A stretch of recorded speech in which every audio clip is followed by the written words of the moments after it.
বাংলাদেশে নারীর ক্ষমতায়নের ধারাকে আরও শক্তিশালী করেন সাবেক প্রধানমন্ত্রী দেশনেত্রী বেগম খালেদা জিয়া।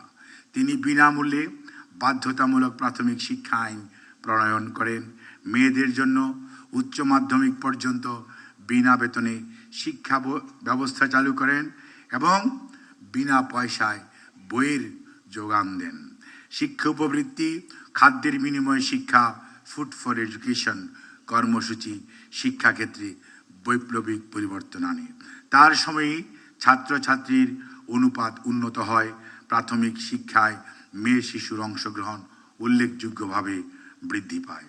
নারীর মর্যাদা প্রতিষ্ঠায় তিনি 1995 সালে বেগম রোকেয়া পদক চালু করেন। মাতৃস্বাস্থ্য উন্নয়ন, নারী এবং শিশু পাচার রোধে আইন প্রণয়ন, সরকারি চাকরিতে বয়সসীমা বৃদ্ধি, শিক্ষা খাতে বাজেট বৃদ্ধি, এসব পদক্ষেপ নারীর সামাজিক ও অর্থনৈতিক ক্ষমতায়নকে শক্তিশালী করে। ড্রিঙ্কো এখন রিয়েল ফ্রুট পাল্প ও নাটে চেরি সহ নতুন প্যাকে নতুন স্বাদে। 2001 সালে তিনি এশিয়ান ইউনিভার্সিটি ফর উইমেন প্রতিষ্ঠা করেন, যা আন্তর্জাতিক পর্যায়ে নারী শিক্ষার এক গুরুত্বপূর্ণ প্রতিষ্ঠান। 2004 সালে সংবিধান সংশোধনের মাধ্যমে সংসদে নারীদের সংরক্ষিত আসন সংখ্যা বৃদ্ধি করা হয়।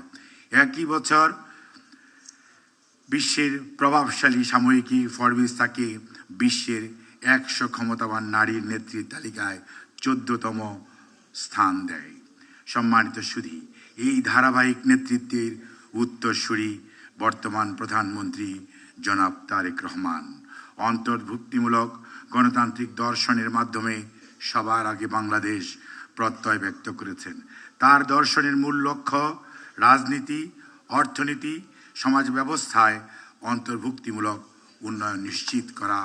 এই আদর্শ ধারণ করে বাংলাদেশ জাতীয়তাবাদী দলের নির্বাচনী ইশতেহার অনুযায়ী বর্তমান সরকার নারীর শিক্ষা, কর্মসংস্থান, নিরাপত্তাকে জাতীয় উন্নয়নের কেন্দ্রবিন্দু হিসাবে বিবেচনা করছে। প্রায় 4 কোটি পরিবারের নারী প্রধানদের নামে ফ্যামিলি কার্ড প্রদানের উদ্যোগ, স্নাতকোত্তর পর্যায়ে বিনামূল্যে শিক্ষা, নারীদের কারিগরি দক্ষতা উন্নয়ন, নীতি নির্ধারণে নারীর অংশগ্রহণ বৃদ্ধি, এসব পরিকল্পনা নারীর ক্ষমতায়নকে আরও ত্বরান্বিত করবে।